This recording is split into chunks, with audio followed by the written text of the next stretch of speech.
Real quick. I was in the Air Force for 8.5 years. Are there any fellow veterans in the house? Thank you, thank you, thank you. Thank you all for your service. Respect that so much. 12 years.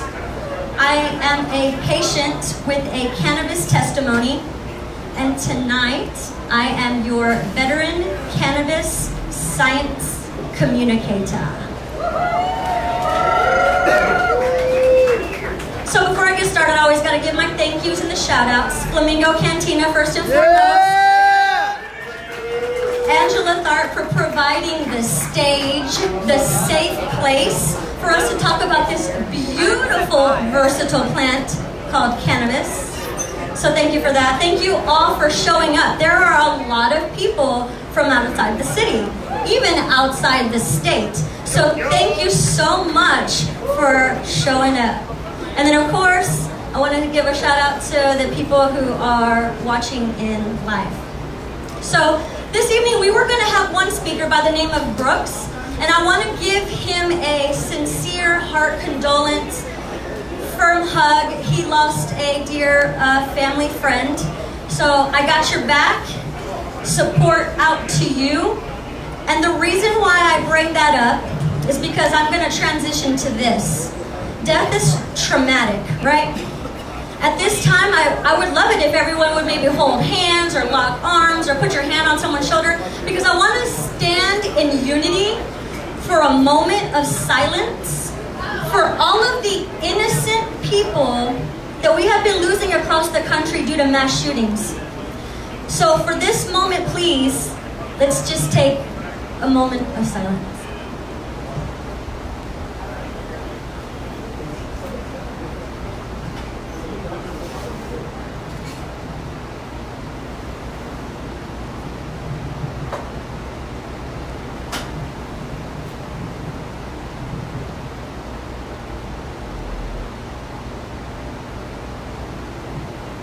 Thank you guys, thank you very much. The reason why I leave with such a heavy message is because today I'm going to talk about PTSD, my personal PTSD as a veteran, and how it works with the biochemistry. Next, you're going to hear from Robert Head, and he is a fellow veteran and CEO of Blue Cord Farms. He's going to be discussing his veteran testimony as well as a veteran documentary that he's currently working on. You're going to hear from Jamie Spencer, the legal counsel for Texas NORML, and he's basically going to say on the topics of don't trust the headlines, cannabis is legal. He's He's going to touch on that. And then our Texas NORML Executive Director, Jax Finkel, she's going to just wrap it up in a beautiful bow and close us out with the news and upcoming events. So you are welcome to have your questions and answers there when she comes up. Yeah. Oh, raffle. What was I supposed to say about the raffle? Put your name in. We've got glass. We have a raffle going on, so don't forget to put your name in. Grab Lab has donated some glass, so just a little FYI. All right, so I told you I was gonna let you in on my PTSD. I am really going to let you in because my PTSD trigger is audio. So, preparatory command to everyone out there, I'm going to play the sound that triggers my body to go off balance due to the military for 20 seconds.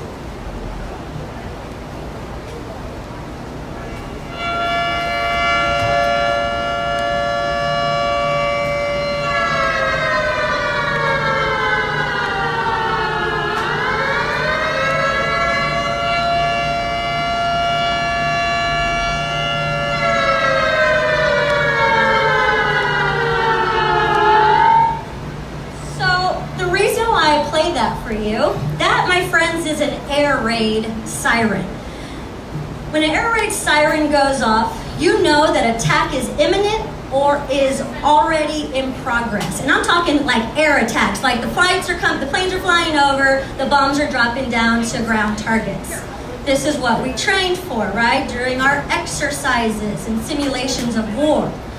When I went to Kuwait after September 11th, we were in ThreatCon Delta. ThreatCon meaning the terrorist threat condition was at Delta, which is the highest protective, right? Alpha, Bravo, Charlie, Delta. So when we left our tent, we had to be in our desert camis, have our Kim bag, have everything on us at all times.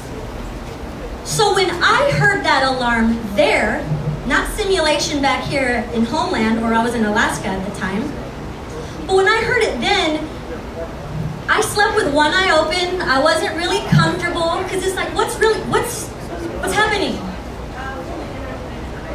That sound triggers my sympathetic nervous system, my fight or flight, literally, involuntarily 100 every time. Ask me how I feel when I hear that sound. How do you feel? Thank you. My heart rate increases. The adrenaline, the epinephrine, right? My heart rate. Ask me how I feel when I hear that sound. How do you feel? Thank you. The norepinephrine, the blood is rushing to my big muscle groups. Remember, I'm ready to put into work, like get into action, exert energy. So my body is literally involuntarily responding. Ask me how I feel when I hear that sound. How do you feel? Thank you. The stress hormone increases, cortisol. When your cortisol levels are high, it just makes your immune system almost worthless. You can't fight off simple infections when your cortisol levels are high.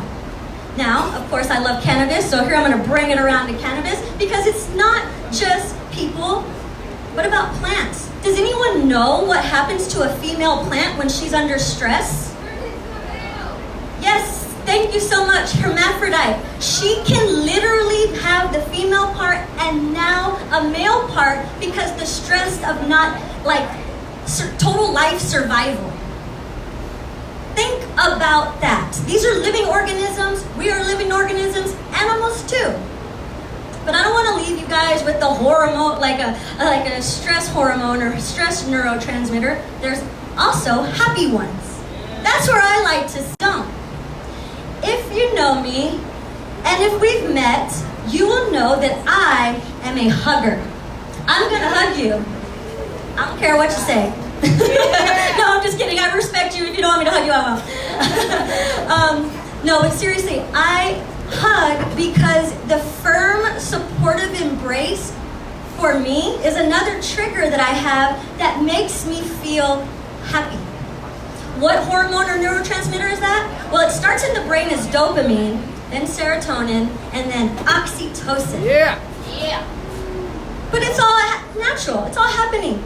Yeah, right? Just from a simple hug, you could literally, or a smile, literally can change and be an influence to others.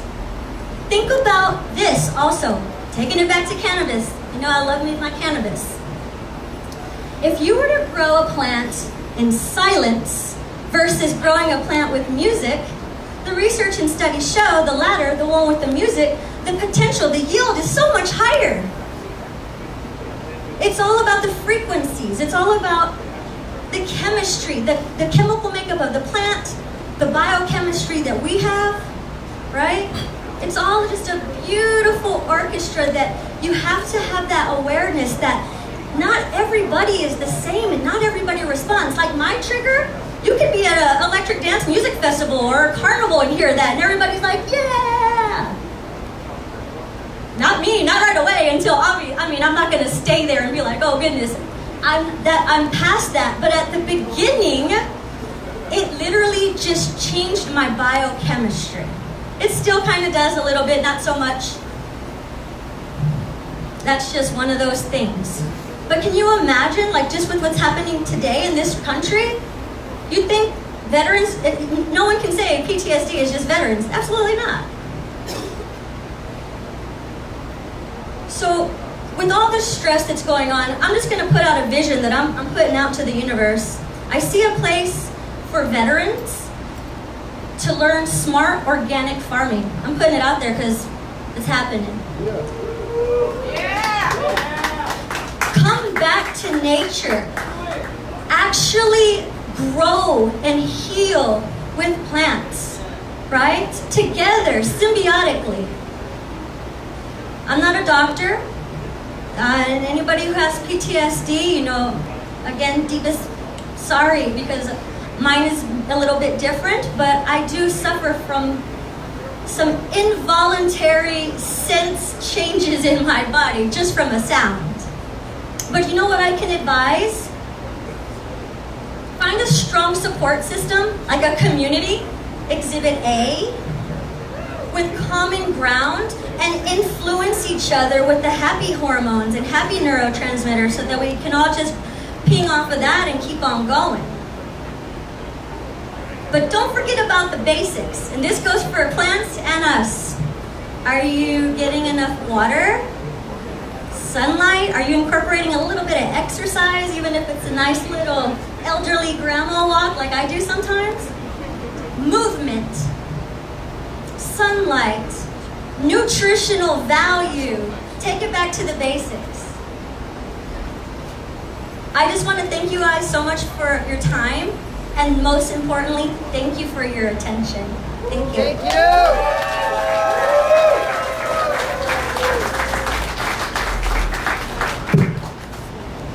Alrighty. Me again. So our next speaker, his name is Robert Head. He is a U.S. Army veteran. He served with the infantry from 2003 to 2007. He has 29 months of combat experience and leadership. After the Army, Robert set his eyes on Texas A&M University, where he finished his degree 3 years later in 2010. He began in the aviation industry, where he managed a multi-million-dollar aftermarket parts department and later went on to consulting. He has purchased rental properties in the past, and he's overseen the rehab on those projects. He's married with 2 children and a big fan of football and baseball. Please welcome my friend, Robert Head.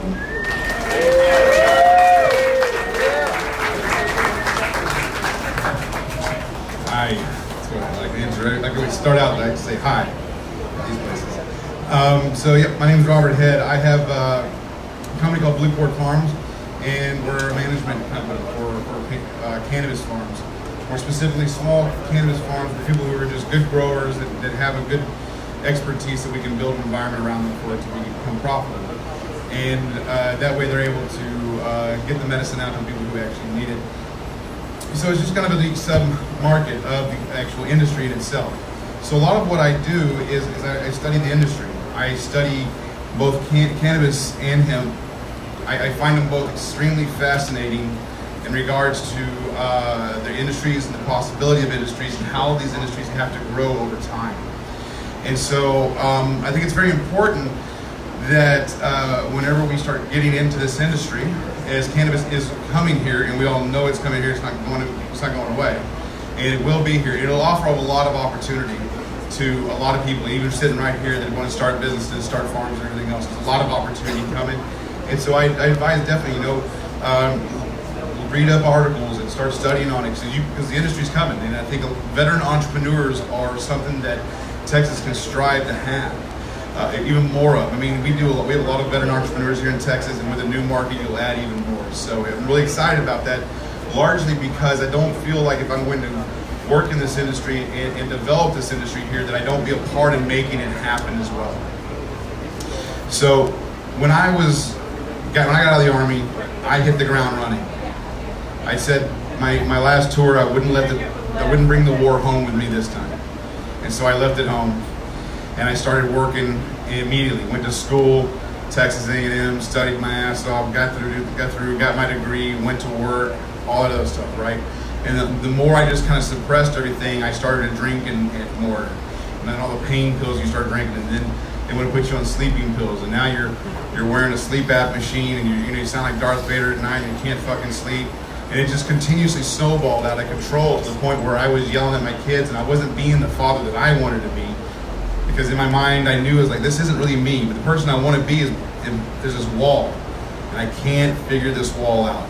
I can't figure out how to get over it. I can't figure out how to get through it, but I can sure see the person that I want to be right there. And that wall takes a lot of time, but I tell you what, the wall started crumbling very quickly as soon as I introduced cannabis back into my life. I say back into my life. Yeah! Right? So once it's back in my life, now all of a sudden it just makes sense for me to calm down and deal with the situation in a different manner instead of a knee-jerk reaction because I'm enraged about something. And now all of a sudden I'm sleeping better, and I'm getting the REM sleep that I do need, where my body is healing itself where it should be. So now I'm starting to feel better, I'm starting to want to eat better, and I'm starting to maybe exercise and start to lose weight. So my overall health is built up because of a plant. Because of one plant. So, there you go, man. So it's important that we get this information out to the people who need it. So that leads me to this. I had Tyler Sloan and the Hustle and Hustle Company get a hold of me, and they said, "Hey man, we're really upset with what happened with 3703. They just pretty much gave the middle finger up to the veterans on the Senate floor, and we're really pissed about it. What can we do?" And that's when I started talking. I said, you know what? If you guys want to do a documentary, we need to make sure we tell the story. So I felt like the best way to tell the story is to introduce the plant. Let's get professionals to talk about it. Let's get the doctors to talk about it. Let's get Sue Sisley to talk about it. Let's get the psychology department at Texas A&M to talk about it. Let's get lawmakers to talk about it. Let's get other professionals outside of who's in our cannabis bubble to talk about it. And then let's get veterans to tell their stories so you can see the dots connecting. So you can see this isn't just the guys down the street that want to smoke pot. This is my uncle. This is my brother-in-law. This is my sister. This is my wife. These are the people that are all around me that I didn't even know were around me that were smoking pot. This is a bigger deal than I really expected. That's what we're trying to do with this documentary. We're trying to show how if we as veterans are asking for something you're going to send us off for war, we deserve a plant to heal. And we're hoping that if we have a lot of participation and a lot of shares and go and liking the page and telling people that, hey, this is coming out, this is an important topic, all right? You guys don't want to talk about it, but I'm about to tell you what, we're going to show this motherfucker at South by Southwest, and you're going to fucking talk about it, all right? Because it needs to be talked about. All right, so I'm going to tell you what, I know there's a lot of vets that came out because we are a big community of vets out here, especially in the cannabis movement. We're all on this different healing track, and I love seeing this different healing track come together. We try to support each other as much as we can. And so if you're a vet, come on down, man. Let's get in front of here. I want to take a big selfie with everybody right down here. So if you're a vet, come on down, and we'll get a big old selfie, man. Yeah, right in front of her. I don't know something where everybody to do. Yeah, it doesn't matter to me. It's gonna be sweet either way. I take fucking horrible pictures. All right, so let's make sure that Austin knows what they're gonna be dealing with next year, all right? Come on up. I know, I'm gonna get a picture of it. Get Get up there, Chad. Yeah, hurry up. Beer that is. Hold on, Rob. Hold on, Robert. There's still some more. Oh, we got more coming in? Oh, yeah, Chad, you gotta get in here, brother. Yeah. Oh, we got more? I may need to get a selfie stick. Get on in here. Oh, I need a selfie stick. Yeah! Yeah! Awesome. Oh, sweet. Oh, yeah. We're gonna have to go get a more. That was awesome. Sorry, guys, so it's very important. We're doing some great things. All these group of guys that are coming down, all of us, we're all working together to make things happen. Right there. Well, you gotta say for sure.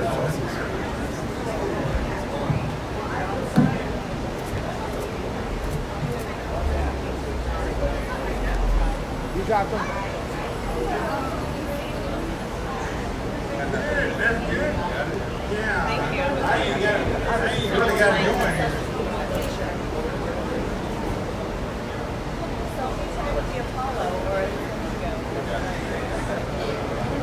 All right, guys, listen, there's a lot of great things that these vets are going to be doing over the next couple of weeks. If you're in Austin, then you have Texas NORML, Texas Veterans for Medical Marijuana. If you're down in Houston, you got Texas Veterans for Natural Rights.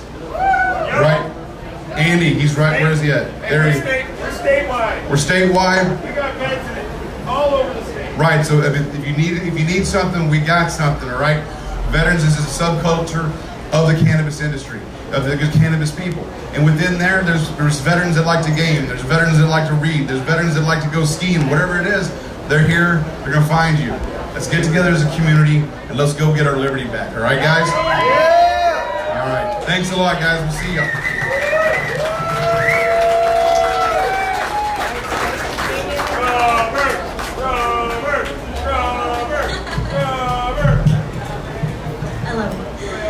All right, so thank you, Robert. Let's go ahead and keep this going. Our next speaker is Jamie Spencer. He is a licensed attorney since 1997, full-time criminal defense practitioner, lifetime member of National NORML Legal Committee, and lifetime member of Texas NORML. Currently serving as legal counsel for Texas NORML. NORML, please help me welcome Jamie Spencer. Yeah! Howdy, folks. Thank you, everybody, for coming out tonight.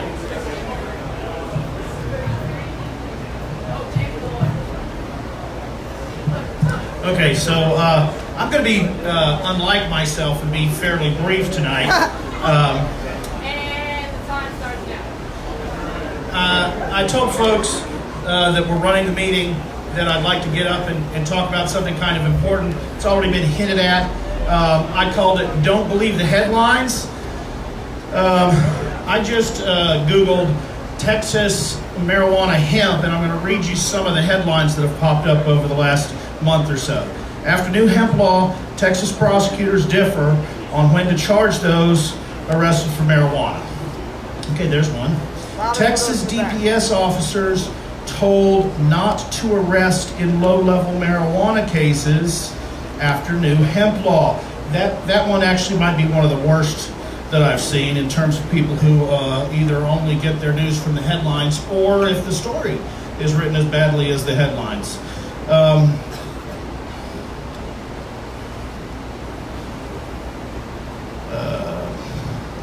Texas was warned its hemp law would complicate marijuana prosecutions. Lawmakers didn't listen. That's actually technically true. So what is it that I'm talking about up here? Of course, everybody has heard at least something about the hemp bill that passed this session, and it became active on June 6th of this year. So the definition of marijuana in the Texas Health and Safety Code, which is the code that sends people to jail or prison for smoking pot, among other things, says that marijuana, when we refer to marijuana in this code, essentially they say we're talking about the flower, the bud, the green plant in that form. And for decades, we've had a law against something called THC other than marijuana. I'm not going to spend a lot of time on that tonight, but that's been sort of the one alternative to what the cannabis plant might be. And all that meant was it's a felony, even if it's a tiny amount, if somehow you take the THC out of the flower form and you put it into some other form. That's where you hear the crazy stories from Texas about potential life sentences for pot brownies and those sorts of things. But what the legislature did this time is they essentially created sort of a third definition for cannabis, and that was cannabis that was less than 0.3% THC was defined as hemp. And then, yes, hemp was legalized. There were things that went on at the federal level and the state level that accomplished that. But here's the catch. It is absolutely true that law enforcement in Texas does not currently have the ability to quantify, that is to tell how much THC is in any particular cannabis plant that one of my potential clients might be carrying. Now, realistically, I think most people in this room at least have a sneaking suspicion that if you bought pot and it's less than 0.3% THC, you don't need a criminal lawyer, you need a civil lawyer so you can go sue the guy that sold it to you. So we're not talking about this being what actually happens in practice, but as I often talk to potential clients about maybe the first time they come to see me, and they feel the weight of the government coming down on them, and they're very, very concerned about this prosecution. One of the things I can do to reassure them, this is just generically in any kind of case, is, hey, you know, I don't have to run into court and prove that you're not guilty. They have to turn over the things to me that they think tend to show that you are, and then we can start poking holes in that and coming up with a strategy and whatever needs to be done in your particular case. But this is an issue of proof. It's not an issue of legalization. And despite what the headlines and what some of the news stories, and to be fair to the media, a lot of it has covered what I'm talking about. But there is a concern at Texas NORML that people not get fooled into thinking that they don't need to worry about it anymore. I'm not going to pull it out, but I remember there was one other headline specifically about Travis County that, yes, it's true that right now, if you were to receive a cite and release from some sort of police agency in Travis County, when you went to Justice of the Peace number 5, which is where it would tell you, you would be told that your case was dismissed. Now, what I'm about to say I don't think is going to happen, okay, but I'm talking in part about what the possibilities are, and then I'm going to relate that to the more important issue of felonies. There's a statute of limitations. Most people seem to have the idea that a statute of limitations means if a certain period of time has gone by, they have to drop the case. Well, no, that's not the case, because they initially filed the charges against you, and that stops the statute of limitations. In this particular situation, they're still effectively going to have 2 years to prosecute. Now, I don't believe that any of the Travis County law enforcement agencies that I know of are keeping this sort of thing, but I know that in felony arrests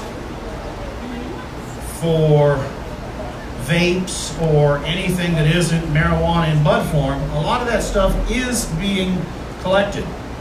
That headline that I talked about that was the worst, that talked about DPS troopers not arresting. Well, it went on to say that's because we're going to be citing and releasing them, and then if we find something even worse, you know, we're going to crank up this law enforcement capability for prosecutors to be able to have chemists to come in and testify against Jamie's client that yes, indeed, his pot, his THC is more than 0.3%. So, just sort of a little bit of a quick overview. I'm probably going to regret this because I've put no thought into it whatsoever. Does anybody have any questions about what I just asked? Any questions from anybody? Come up and talk to me afterwards. Come up and talk to other folks afterwards. Appreciate y'all being here tonight. Thank you very much.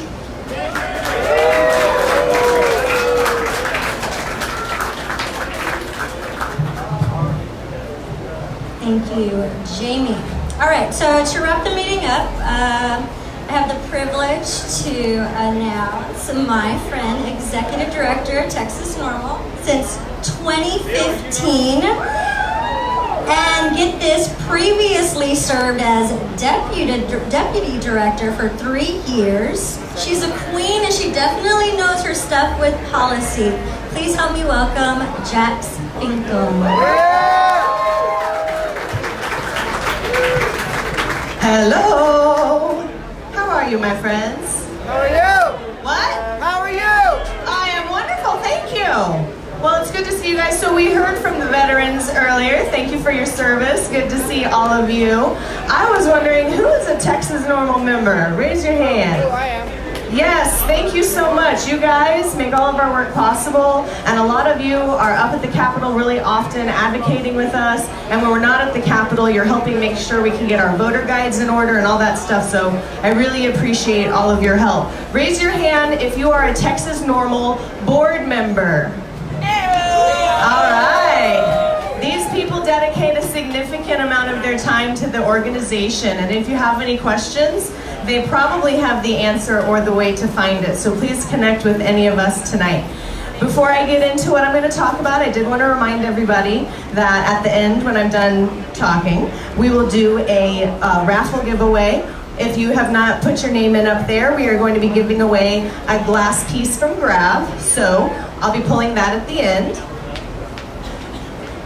All right, I want to talk about some current events first that happened. So it's about New Mexico, but it actually affects Texas. Back in June, a New Mexico law took into effect that struck the requirement that a card carrier for their medical marijuana program has to be a New Mexico resident.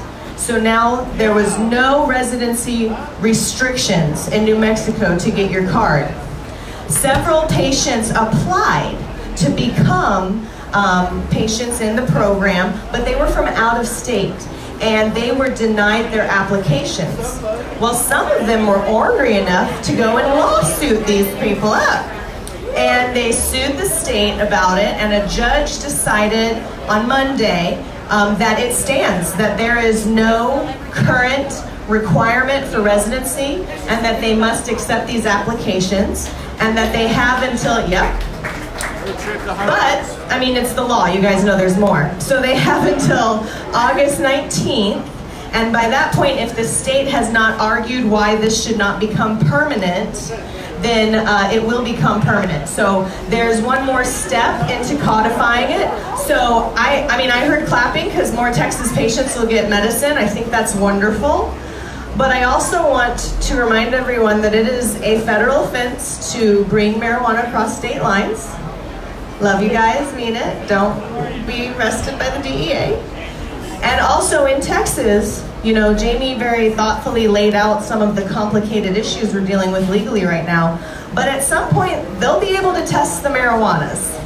And if they want to test it and they want to charge you, then they still can. So this is a wonderful test in how will they actually start closing other offenses? Will they start having better clearance rates on robberies or on aggravated assaults? Will they spend less of their budget? So it's going to be a wonderful look into how counties react to deprioritizing and not arresting or prosecuting. For, in general, it's about 4 ounces or less.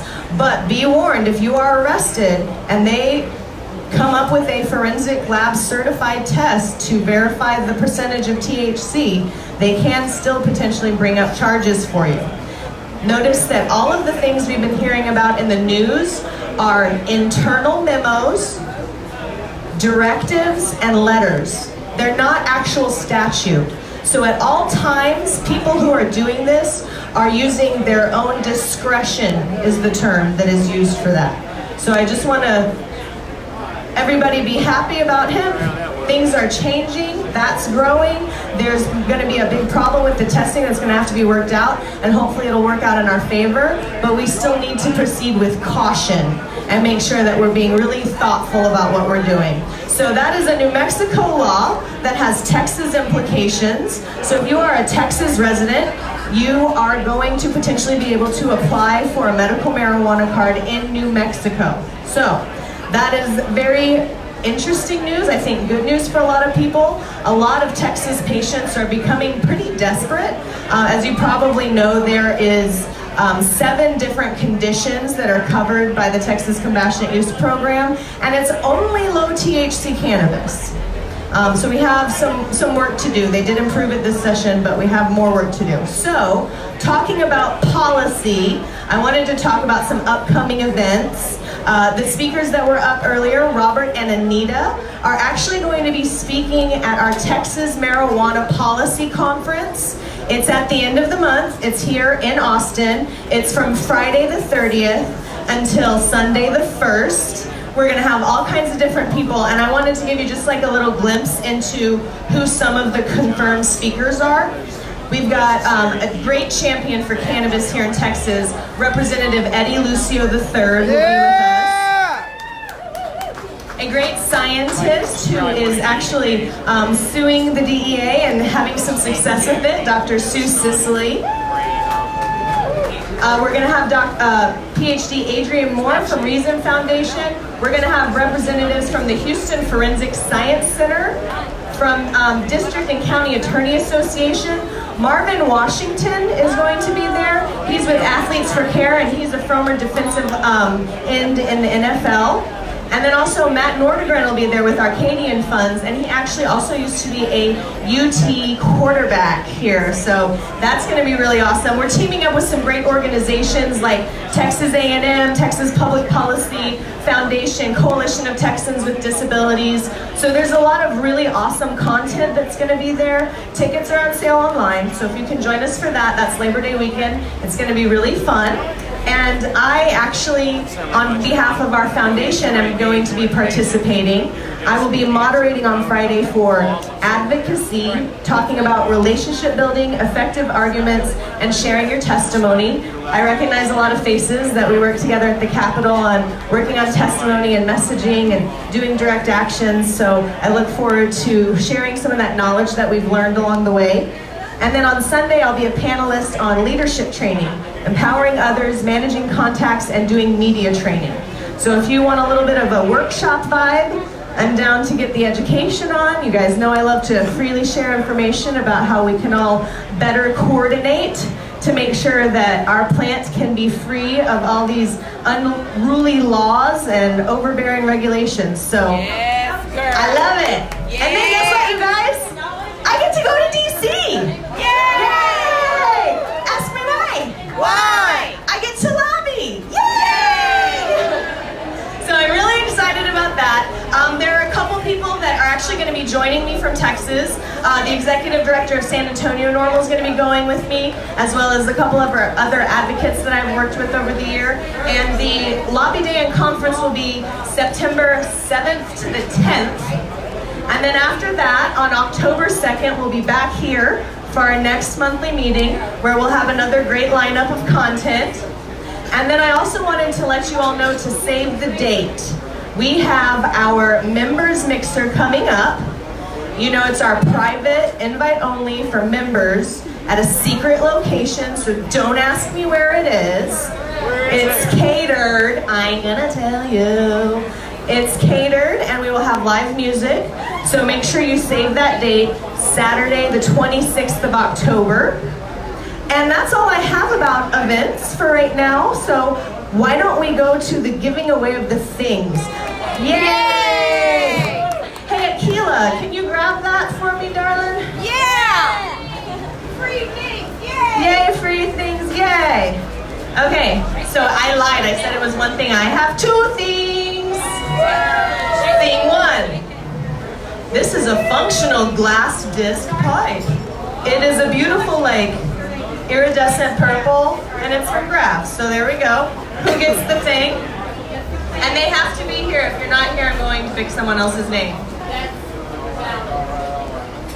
Kim Smith.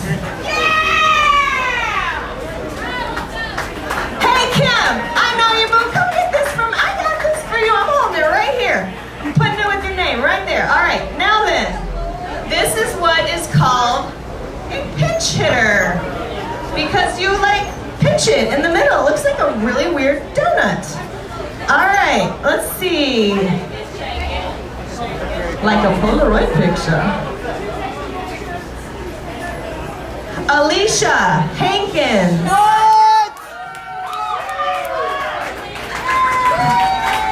Everyone's excited, yay! All right, Alicia. There you go, darling. Awesome, well thank you guys so much for coming out tonight. I hope to see you next month, and I hope to see you all at our conference over Labor Day weekend. I want to thank Anita for setting up such a great lineup today. I got some chills throughout the evening. It was very emotional. I felt very connected to it, and I hope that all of you feel more connected together here as a community for sharing that experience. So thank you all for sharing your time with us here tonight. Thank you, Flamingo Cantina. Tip your bar.